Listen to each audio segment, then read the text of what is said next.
from what you saw. Very interesting. It's very interesting. We found it was just a chance to really sit back and really think about how we have progressed in the world and what has become of progressed in one way, but have we digressed? I mean, you know, that is the question in terms of food.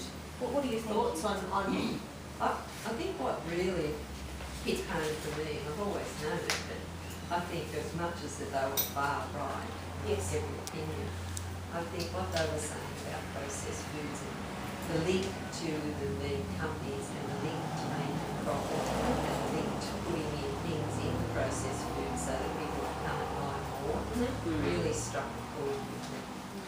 it's frightening, isn't it? It is. And that they fund the research. Yeah, and they're happy to put in more chemicals that addict you to the product. I mean, I could think of at least 3 research papers I've read which has been funded by companies. So I won't say here, but it's interesting, isn't it? What gets people to buy things.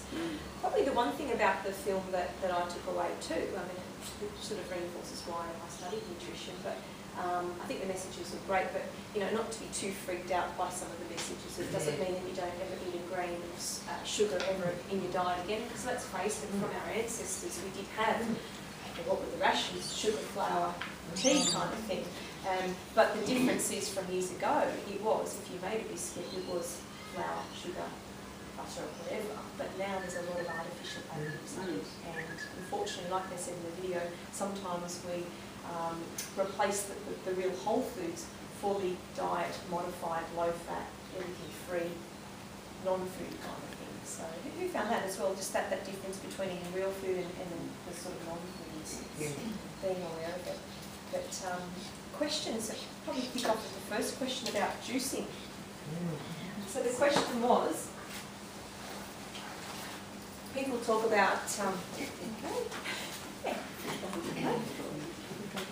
people talk about juicing as a detox, as a health benefit, but then there's another theory that suggests that when you do juice, you eliminate all the pulp, which is all the fibre.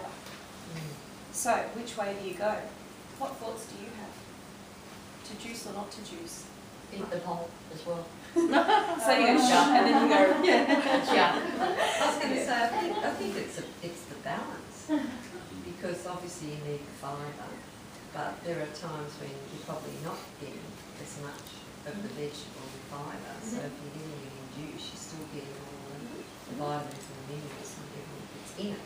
Correct, absolutely. So the main thing I say about juice is not to replace it as a meal or anything like that. Juicing is actually very beneficial. So the sort of juices you want are more of the vegetable juices. We know with fruit juice that's a lot of extra fructose.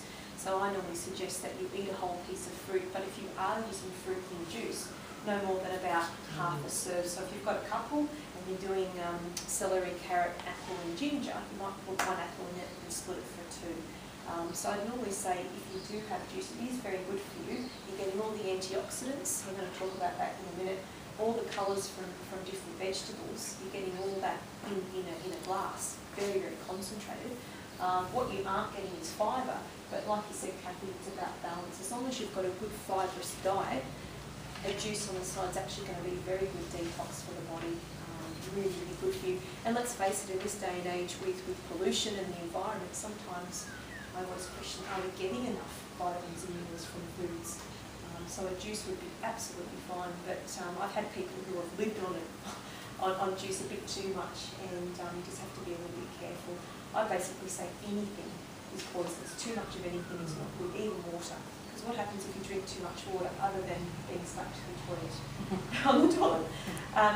It actually dilutes a lot of the salts in the blood, so your sodium levels can go too low. I've seen athletes who have drunk far too much water, so it can put the body out of whack. So too much of anything is not good, but certainly juice. I've got an old juice which I think I might have to dust the cobwebs off and bring out again, but certainly a juice a day, absolutely fine.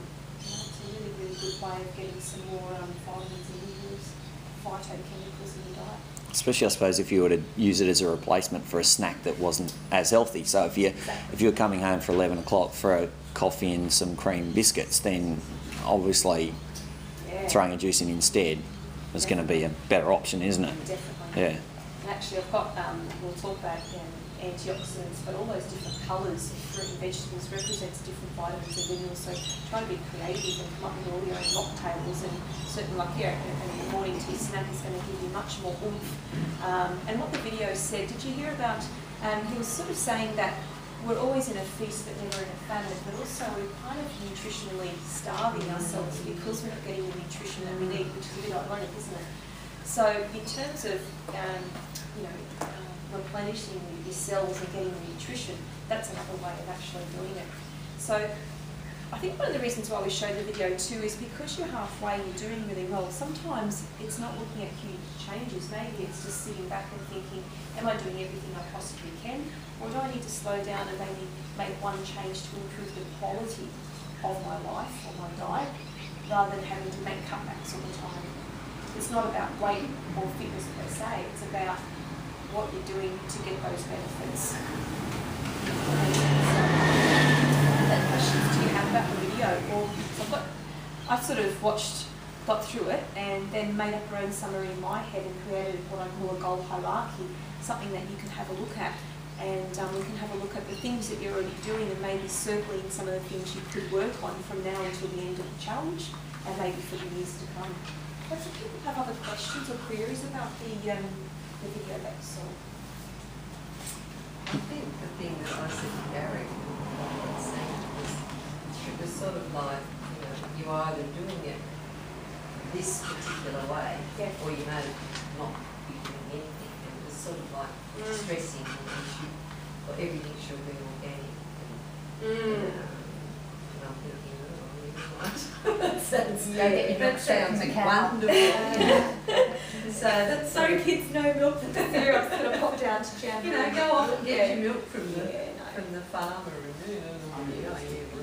I think the main message is, there might be things to the extreme, but then you Yeah. can sort of go, that's all well and good. Yeah. What's the concept behind it, and how does it stick in my place in Claymer Downs 2012? It might be a little bit more realistic, and it might be go for more A2 milk rather than just the other milk.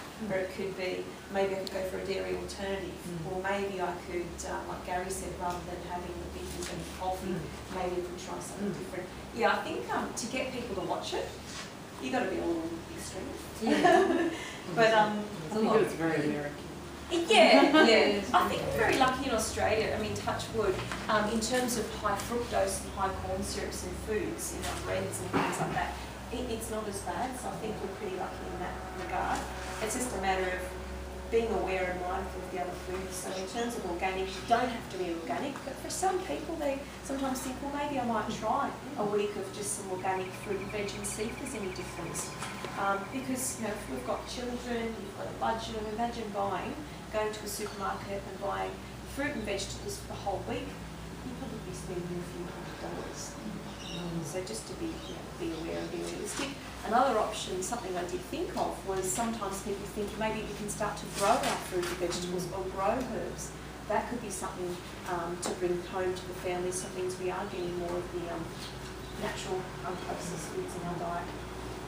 I tried that last year, but all my herbs turned to seed because I've never known, so I have dried herbs on my balcony. We've had the opposite. My whole patch is just waterlogged. Oh wow, I feel the rain. Just can't dry it.